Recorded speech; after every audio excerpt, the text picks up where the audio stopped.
rivoyat qilishlaricha bir oilada tug'ilgan bola eng shirin davrida 2-3 yoshar bo'lganida o'lib qolaverar ekan.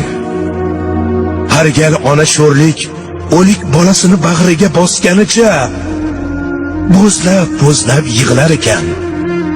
Uning dod faryodiga osmon toqat qila olmay duv yosh to'kar ekan. Tog'lar larzaga kelib, daryoyi dengizlarda toshqin hosil bo'lar ekan. Lekin erning ko'zidan biror tomchi ham yosh chiqmas ekan. Har gal bolasi hayotdan ko'z yumganda onayzor boshini devorlarga urib yig'lar ekan, sochlarini yular ekan, yuzlarini tirnar ekan. Sen o'lguncha men o'lsam bo'lmasmidi deya o'ziga Allohdan o'lim tilar ekan. Er esa bu kulfatni jimgina o'tkazaverar ekan. 11-farzand 3 yoshida jon taslim qilganida onaning toqati toq bo'libdi.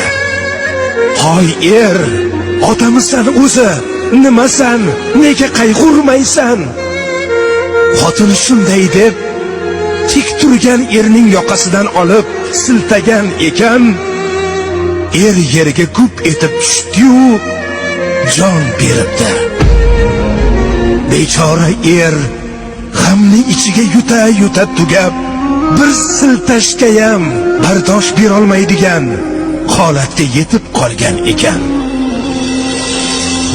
Erkak rizqi ro'z ishqida bir joni halak, mag'rib va mashriqni kezar jon sarak.